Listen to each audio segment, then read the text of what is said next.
नमस्कार दोस्तों। आज हम श्रावण मास की 11 पर पुत्रदा एकादशी का श्रवण करेंगे। कथा सुनने से पहले आप वीडियो को लाइक जरूर करें। आइए सुनते हैं पुत्रदा एकादशी व्रत कथा। युधिष्ठिर ने पूछा, मधुसूदन, श्रावण के शुक्ल पक्ष में किस नाम की एकादशी होती है? कृपया मेरे सामने उसका वर्णन कीजिए। दोस्तों, वीडियो को लाइक जरूर करें। विष्णु जी की कृपा आप पर बनी रहे।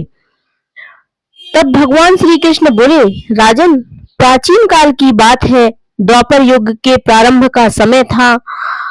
महिष्मतिपुर में राजा महीजित अपने राज्य का पालन करते थे, किंतु उन्हें कोई पुत्र नहीं था, इसलिए वह राज्य उन्हें सुखदायक नहीं प्रतीत होता था। अपनी अवस्था अधिक देख राजा को बड़ी चिंता हुई। उन्होंने प्रजा वर्ग में बैठकर इस प्रकार कहा, प्रजाजनों, इस जन्म में मुझसे कोई पातक नहीं हुआ है। मैंने अपने खजाने में अन्याय से कमाया हुआ धन नहीं जमा किया है। ब्राह्मणों और देवताओं का धन भी मैंने कभी नहीं लिया है। पुत्रवत प्रजा का पालन किया है। धर्म से पृथ्वी पर अधिकार जमाया है। दुष्टों को चाहे वे बंधु और पुत्रों के समान ही क्यों न रहे हों, दंड दिया है। शिष्ट पुरुषों का सदा सम्मान किया है और किसी को द्वेष का पात्र नहीं समझा है। फिर क्या कारण है जो मेरे घर में आज तक पुत्र उत्पन्न नहीं हुआ? आप लोग इसका विचार करें। राजा के ये वचन सुनकर प्रजा और पुरोहित के साथ ब्राह्मणों ने उन्हें हित का विचार करके गहन वन में प्रवेश किया।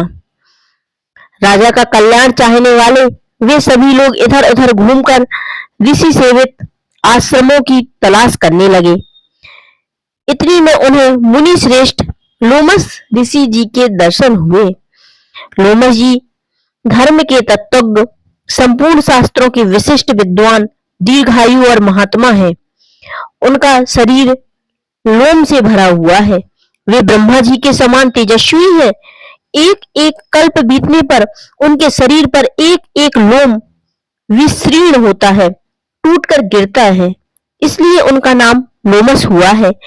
वे महामुनि तीनों कालों की बातें जानते हैं। उन्हें देखकर सब लोग बड़ा हर्ष हुआ। लोगों को अपने निकट आया देख लोमस जी ने पूछा, तुम सब लोग किस लिए यहाँ आए हो? अपने आगमन का कारण बताओ।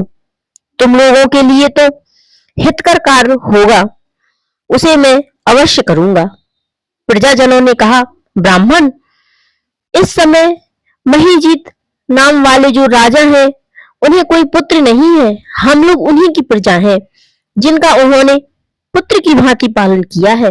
उन्हें पुत्रहीन देखकर उनके दुख से दुखित हो इस तपस्या करने का दृढ़ निश्चय करके यहाँ आए हैं। दुर्योत्तम राजा के भाग्य में इस समय हमें अपना दर्शन मिल गया है। महापुरुषों के दर्शन से ही मनुष्यों के सब कार्य सिद्ध हो जाते हैं।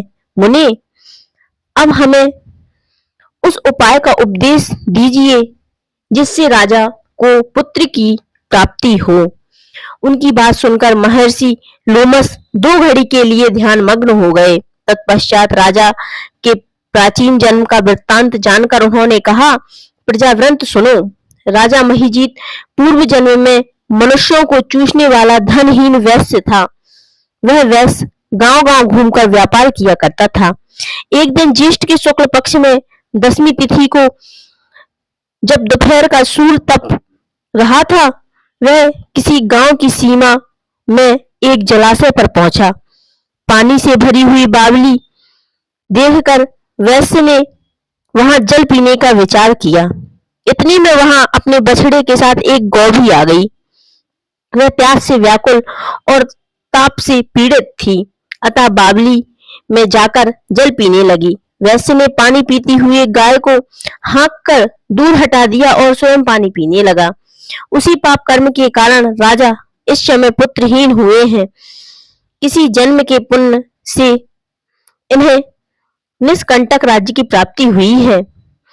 प्रजाजनों ने कहा, मुनि, पुराणों में उल्लेख है कि प्रायश्चित रूप पुण्य से पाप नष्ट हो जाते हैं, अतः ऐसे पुण्य कर्म का उपदेश कीजिए जिससे उस पाप का नाश हो जाए।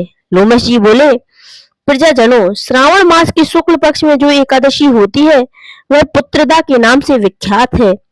वह मनोवांछित फल प्रदान करने वाली है, तुम लोग उसी का व्रत करो।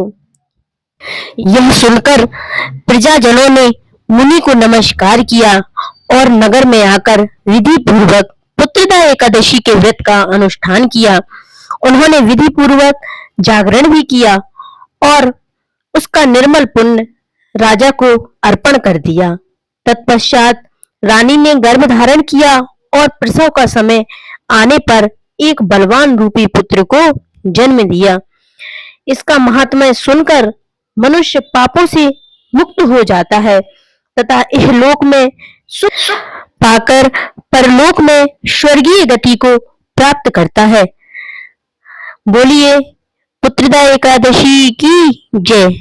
अगर आपने एकादशी का व्रत कथा का श्रवण किया है तो कमेंट में ओम नमो भगवते वासुदेवाय जरूर लिखें और चैनल को लाइक शेयर सब्सक्राइब करें।